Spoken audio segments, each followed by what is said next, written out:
Hello, good morning, all dear and near my friends. Welcome to my channel. I am discuss about power system and transmission line. First of all जैसे power system क्या होता है। जैसे आपके different different type के plants होते हैं। Thermal power plant, hydro power plant, nuclear power plant और रिन्यूएबल सोर्सेज होते हैं। इसमें क्या होता है, इसमें हम इलेक्ट्रिसिटी को क्या करते हैं, इलेक्ट्रिसिटी बन जाती है। जैसे इलेक्ट्रिसिटी बनती है उसके बाद हमारा काम होता है इसको ट्रांसफ़र करना अलग अलग अलग अलग सब में और अलग अलग ग्रिड द्वारा इसको ये घर तक कैसे पहुंचती है, तो वो चीज़ें हम पढ़ते हैं पावर सिस्टम में। अब जैसे power system basically power system are five types. Firstly, generation, transmission, distribution, utilization, protection, switchgear switchgear and protection। ठीक है। इसमें सबसे पहले होता है जैसे जनरेशन जो होती है, सबसे पहले जो इंडिया में जनरेशन वो होती है 11 kV। इंडिया में 11 kV जनरेशन है। सबसे पहले क्या है, जब बिजली बन गई है, वो जनरेट हो चुकी है बिजली, अब उसको क्या करना है, हमने ट्रांसमिशन उसको भेजना है, उसको अब अलग अलग जगह भेजना है, तो उसको क्या करेंगे, ट्रांसमिशन लाइंस के द्वारा भेजेंगे। तो यहाँ पे क्या होगा, पहले जब जनरेशन होगा, यहाँ पे क्या है, दो जनरेटर लगे होंगे। इसको अभी आपको ब्लॉक डायग्राम में दिखाऊंगी। जनरेशन लगेंगे, उसके बाद हम यहाँ पे इसको जब जनरेशन से ट्रांसमिशन तक पहुंचना होगा, इसको क्या है, यहाँ पर स्टेप अप ट्रांसफार्मर लगेंगे। ठीक है ना। यहाँ पे स्टेप अप ट्रांसफार्मर क्यों लगता है, क्योंकि जो लॉसेस होते हैं, लॉस कम हो जाते हैं, इसलिए यहाँ पे स्टेप अप ट्रांसफार्मर लगता है।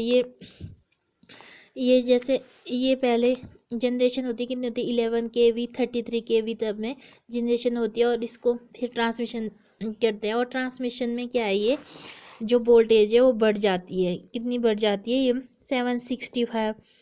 जब ये ट्रांसमिशन में 132 kV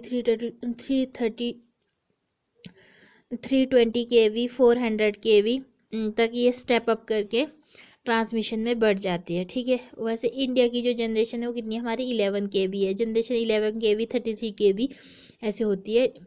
और इसके बाद जैसे ये वोल्टेज बढ़ गई, यहाँ पे 132 kV 400 kV ट्रांसमिशन में बढ़ गई। उसके बाद क्या है, यहाँ पर एक और ट्रांसफार्मर लगाया जाता है, जिसमें इसको क्या है, स्टेप डाउन किया जाता है। स्टेप डाउन ट्रांसफार्मर लगाया जाता है। और ये उसके बाद डिस्ट्रीब्यूशन में स्टेप डाउन ट्रांसफार्मर लगाया जाता है, जो कि यहाँ पे जैसे देखो, पहले यहाँ पे क्या है, दो जनरेटर लगे हैं, ये 11 kV और 33 kV के। उसके बाद यहाँ पे आया ट्रांसमिशन लाइन, क्या है, ये ट्रांसमिशन लेवल। और यहाँ पे क्या है, स्टेप अप ट्रांसफार्मर लगा है। ठीक है।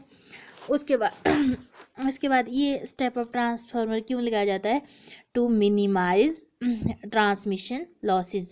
जो इसमें लॉसेस होते हैं उसको कम करने के लिए लगाया जाता है। उसके बाद ट्रांसमिशन लेवल हो गया, उसके बाद क्या है, स्टेप डाउन।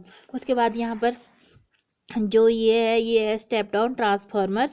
उसके बाद सब ट्रांसमिशन लेवल।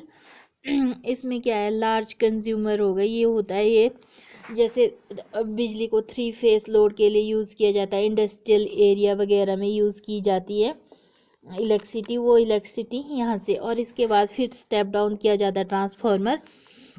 उसके बाद स्टेप अप ट्रांसफर, फिर प्राइमरी एंड सेकेंडरी यूज़ के लिए, जैसे उसके बाद यूटिलाइज़ करने के लिए आती है, जैसे इलेक्ट्रिसिटी को घर में फैन, हीटर, रॉड वगैरह के लिए यूज़ किए जाते हैं। 240 ये क्या बोलते नाम, इलेक्ट्रिसिटी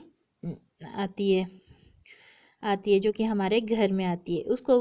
इसको ये है schematic diagram of transmission line, and इसको ये भी बोलते हैं block diagram of power system. अब अब इसमें जो है कि सब इसमें ना डिफरेंट डिफरेंट प्रकार के क्या सोर्सेज है। इसमें सबसे ज़्यादा जो है, सबसे ज़्यादा इलेक्ट्रिसिटी इंडिया में क्या है, thermal power plant. Thermal power plant में जो इलेक्ट्रिसिटी है वो 62.1% है, क्योंकि ये हमेशा ही इसमें इलेक्ट्रिसिटी बनती है। और ये और फिर उसके बाद है हमारा हाइड्रो पावर प्लांट, इसमें 12.3% है और इसमें इलेक्ट्रिसिटी क्या है, 12.3% है। ये एक सीजनल है, जैसे जब हमारा रेनी सीजन होता है तभी इलेक्ट्रिसिटी बन पाती है। और जो न्यूक्लियर पावर प्लांट है उसमें 1.8% और रिन्यूएबल में 23.8% जो है इलेक्ट्रिसिटी बनती है। नाउ ये था हमारा पावर सिस्टम, ठीक है। इसके बाद हम पढ़ेंगे ट्रांसमिशन लाइन। ट्रांसमिशन लाइन क्या होती है, ये ट्रांसमिशन लाइन। अब देखो transmission line is a link और power between two buses into the network. ये एक लाइन है, ट्रांसमिशन लाइन है, जो कि पावर और लिंक को टू बसेस इनटू नेटवर्क, दो बसेस क्या है कनेक्ट होते हैं इसमें नेटवर्क के। Transmission line act as transmission lines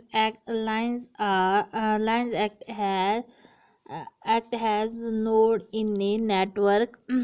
इसको नोड भी कहते हैं, जैसे एक नोड से दो नोड तक ही क्या है नेटवर्क में कनेक्ट होते हैं। Transmission line are made of conducting material. Transmission line जो बनी होती है वो किससे बनी होती है, कंडक्टिंग मटेरियल से। और इसमें जो कंडक्टिंग मटेरियल हो गए वो हो गए एल्यूमिनियम, कॉपर, Ag, Au, ये हो गए, ठीक है ना। अब जो ट्रांसमिशन लाइन है इसमें क्या है कंडक्टिंग मटेरियल से बनी होती है। अब इसमें क्वेश्चन है विच मटेरियल इज प्रीफर्ड, हम कौन सा मटेरियल यूज़ करें, एल्यूमिनियम, कॉपर करें, Ag करें, Au करें। Ag और Au ये क्या है गोल्ड है, गोल्ड वगैरह ये बहुत कॉस्टली होते हैं, इनको हम कर नहीं सकते, इतनी बड़ी तार क्या हम बना नहीं सकते।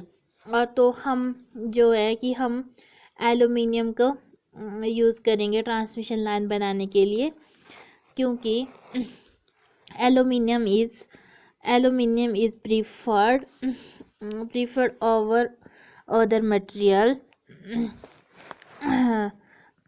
ओवरहेड लाइंस, क्योंकि इसकी क्या है लोअर कॉस्ट होती है, एक इसका पॉइंट है लोअर कॉस्ट होती है। और ये क्या होते हैं मोर रेजिस्टिविटी देन कॉपर, इसकी रेजिस्टिविटी ज़्यादा होती है हैज़ कम्पेयर टू कॉपर। और इसमें लेस कोरोना लॉसेस होते हैं, इसमें क्या है कोरोना लॉसेस क्या होते हैं लेस होते हैं। उसके बाद है करेक्टरिस्टिक्स ऑफ ट्रांसमिशन लाइन। इसके जो करेक्टरिस्टिक्स है वो है low power loss and high efficiency. इसमें क्या होता है लो पावर लॉसेस होते हैं और इसकी low power losses and high efficiency.